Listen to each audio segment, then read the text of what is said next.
आज सबसे पहले मैं आपको सुप्रीम कोर्ट के एक अहम फैसले के बारे में बताना चाहता हूं।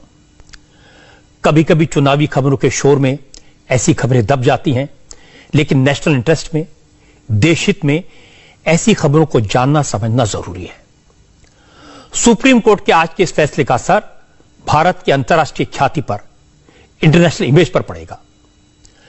कहने को तो खबर इतनी सी है कि सुप्रीम कोर्ट ने आज देवास मल्टीमीडिया की पिटीशन खारिज कर दी, अपील को रिजेक्ट कर दिया। यह appeal national company law tribunal यानी एनसीएलटी के फैसले के खिलाफ थी। एनसीएलटी ने देवास मल्टीमीडिया को वाइंड अप करने का आदेश दिया था। तो आज के इस फैसले का मतलब है कि देवास मल्टीमीडिया को लिक्विडेशन में जाना होगा, इस कंपनी को खत्म कर दिया जाएगा। लेकिन बात इतनी नहीं है। सुप्रीम कोर्ट ने माना कि देवास मल्टीमीडिया नाम की एक कंपनी फर्जी थी, फ्रॉड करने के लिए बनाई गई थी और उसका इरादा कुछ अफसरों के साथ मिलकर देश को लूटना था।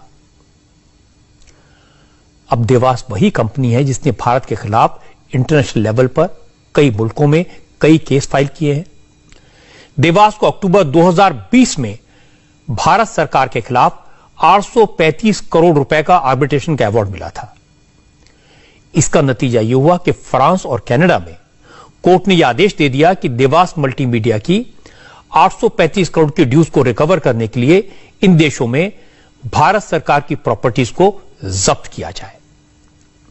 कनाडा में तो एयर इंडिया और एयरपोर्ट अथॉरिटी की संपत्ति को जब्त करने की कार्रवाई शुरू भी हो गई थी। इसीलिए मैंने कहा यह ऐसा मुद्दा है जिस पर पूरी दुनिया में भारत की साख पर पट्टा लग रहा था। हालांकि अब सुप्रीम कोर्ट ने देवास मल्टीमीडिया को फर्जी कंपनी घोषित कर दिया है, इसे वाइंड अप करने का आदेश दे दिया है। इसके बाद अब इंटरनेशनल लेवल पर इस मामले में दोबारा फाइट करना होगा। आप सोच रहे होंगे आखिर ऐसा क्या हुआ जिसके कारण एक कंपनी दुनिया में भारत की संपत्तियों पर दावा करने का हकदार हो गई।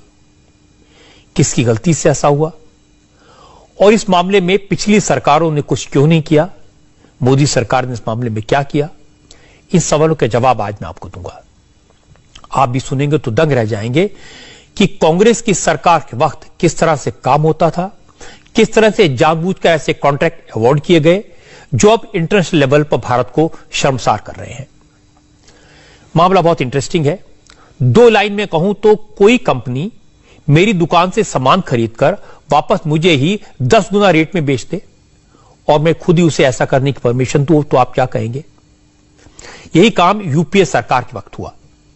यूपीए सरकार ने 12,000 करोड़ का स्पेक्ट्रम एक कंपनी को 1,000 करोड़ में दे दिया। मामला खुलने के डर से डील रद्द की तो हर्जाने में वो कंपनी विदेशों में मौजूद भारत की संपत्तियों पर कब्जा करना चाहती है और इंटरनेशनल कोर्ट ने उसे इसकी परमिशन दे दी है। अब ये पूरा मामला डिटेल में समझाते हैं। यह विवाद आज का नहीं है, 15 साल पुराना है। 2004 में केंद्र में कांग्रेस की सरकार बनी। सरकार बनने के कुछ ही महीने बाद यह खेल शुरू हुआ था। इसरो में काम कर चुके एक अफसर डॉक्टर एम चंद्रशेखर ने देश को लूटने की नीयत से एक कंपनी बनाई। नाम रखा देवास मल्टीमीडिया। इस कंपनी में अमेरिका, फ्रांस, जर्मनी और कनाडा जैसे देशों के इन्वेस्टर्स रखे गए थे।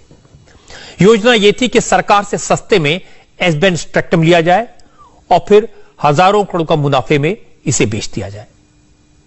2005 में कंपनी बनी। इस कंपनी के साथ इसरो की सहयोगी कंपनी अंतरिक्ष कॉर्पोरेशन ने एक समझौता किया। इस करार के तहत देवास मल्टीमीडिया कंपनी को भारत के लिए 2 सैटेलाइट बनाने थे, भारत में डिजिटल और मल्टीमीडिया सर्विसेज देनी थी। सरकार ने समझौतों को पूरा करने के लिए देवास मल्टीमीडिया कंपनी को स्पेक्ट्रम का एस बैंड देने का वादा भी किया। यहीं पर खेल हो गया। इसी खेल के लिए कंपनी बनी थी। डॉक्टर मनमोहन सिंह की सरकार थी और इस सरकार ने जब बीएसएन और एमटीएनएल जैसी सरकारी कंपनियों को स्पेक्ट्रम का एस बैंड दिया तो उनसे 12,500 करोड़ रुपए से ज्यादा की कीमत मांगी। लेकिन देवास मल्टीमीडिया को एस बैंड स्पेक्ट्रम देने के एवज में 1,000 करोड़ रुपए मांगे गए। साफ है उस वक्त की सरकार ने, सरकार में बैठे अफसरों ने जानबूझकर देश के हितों को नुकसान पहुंचाने की कोशिश की। सरकारी खजाने को हजारों करोड़ रुपए का घाटा हुआ। अब सवाल है कि आखिर सरकार ने एक प्राइवेट कंपनी को एस बैंड स्पेक्ट्रम दे दिया, कंपनी के साथ करार भी हो गया, तो मामला आईसीसी आर्बिट्रेशन ट्राइब्यूनल तक कैसे पहुंच गया? अंतर्राष्ट्रीय कोर्ट में कैसे पहुंचा? हुआ यह कि देवास मल्टीमीडिया से एग्रीमेंट तो हो गया, लेकिन देवास मल्टीमीडिया ने कोई काम नहीं किया। इस दौरान कांग्रेस की सरकार थी। 2.25 लाख करोड़ का 2G स्पेक्ट्रम घोटाला उजागर हो गया। क्योंकि इस घोटाले में मनमोहन सिंह की सरकार बुरी तरह से घिर गई थी, इसलिए सरकार ने घबराकर देवास मल्टीमीडिया के करार को भी रद्द कर दिया। लेकिन इसमें कई लूपहोल छूट गए। सरकार ने इस करार को देश की सुरक्षा के साथ नहीं जोड़ा, उसमें नेशनल सिक्योरिटी का क्लॉज नहीं डाला। देवास मल्टीमीडिया में अमेरिका, फ्रांस, जर्मनी और कनाडा जैसे देशों के इन्वेस्टर्स का पैसा लगा था। उन्होंने रिकवरी के लिए इंटरनेशनल चेंबर ऑफ कॉमर्स यानी आईसीसी में मुकदमा कर दिया। जब ICC international court of arbitration में सुनवाई शुरू हुई तो मनमोहन सिंह की सरकार ने वकील ही अपॉइंट नहीं किया। आईसीसी कोर्ट ऑफ आर्बिट्रेशन ने खुद ही एक वकील अपॉइंट किया। इस वकील को भी सरकार की तरफ से कोई जानकारी मुहैया नहीं कराई गई।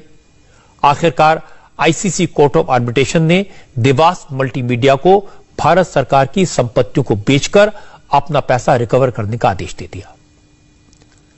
आईसीसी के आदेश के बाद अमेरिका, फ्रांस, जर्मनी और कनाडा में केस शुरू हो गए और भारत की संपत्तियां खतरे में पड़ गई, इज्जत भी। इस बीच मोदी सरकार एक्शन में आई। उसने एक तरफ तो इस मामले की जांच का आदेश दिया, दूसरी तरफ अंतर्राष्ट्रीय अदालतों में मुकदमों की पैरवी शुरू की और इसके साथ साथ मोदी सरकार के निर्देश पर इसरो की सहयोगी कंपनी अंतरिक्ष कॉर्पोरेशन ने एनसीएलटी में देवास मल्टीमीडिया के खिलाफ अपील की। कहा कि कंपनी को बंद कर दिया जाए क्योंकि यह कंपनी फ्रॉड करने की बदनीति से बनाई गई थी। एनसीएलटी ने कंपनी को खत्म करने का फैसला सुनाया। देवास मल्टीमीडिया ने इसे पैसे एनसीएलटी में चैलेंज किया और जब वहां से भी हार गए तो फिर इसके खिलाफ सुप्रीम कोर्ट में अपील की। लेकिन मोदी सरकार ने सुप्रीम कोर्ट में मजबूती से पक्ष रखा और आज सुप्रीम कोर्ट ने भी एनसीएलटी के फैसले को बरकरार रखा। इसका मतलब यह हुआ कि अब इंटरनेशनल कोर्ट में भारत का पक्ष मजबूत होगा। जब कोई कंपनी बदनीति से बनाई गई हो, फ्रॉड करने के लिए बनाई गई हो, लिक्विडेशन में चली जाए तो फिर उसके दावा करने का क्या मतलब? सुप्रीम कोर्ट का आज जो जजमेंट आया है, जिस तरह से सुप्रीम कोर्ट ने डिसमिस किया है पूरे केस को, जो देवास मल्टीमीडिया की अपील थी अगेंस्ट एनसीएलटी के खिलाफ, उसको पूरे तौर से खारिज कर दिया है सुप्रीम कोर्ट ने। जिस तरह से सुप्रीम कोर्ट ने खारिज किया उससे सिर्फ एक ही बात की पुष्टि होती है कि यूपीए की सरकार स्कैम और स्कैमस्टर्स की सरकार थी। जिस तरह से मनमोहन सिंह सोनिया गांधी जी के इशारे पे बार बार कोई ना कोई ऐसा काम करते थे जो कि जिसका मकसद रहता था कि देश को पीछे छोड़ना है, देश को पीछे ढकेलना है और परिवार को आगे आगे करना है। इसलिए बहुत सारे जगह पर कॉम्प्रोमाइज किया गया, पैसा बनाने के लिए, देश को पीछे करने के लिए। यहां तक कि मल्टीमीडिया केस में आप देखिए, देवास मल्टीमीडिया केस में नेशनल सिक्योरिटी से भी कॉम्प्रोमाइज किया गया चंद पैसों के लिए। और यह सारा कुछ जो हुआ वो सोनिया गांधी जी और कांग्रेस के इशारे पे मनमोहन सिंह ने किया। यह खबर बड़ी है, बात अहम है, क्योंकि देश की प्रतिष्ठा का सवाल है। एक कंपनी को विदेशों में भारत की संपत्ति को जब्त करने, उसे बेचकर हर्जाने की भरपाई करने का हक मिल जाए, इससे ज्यादा शर्म की बात और क्या हो सकती है?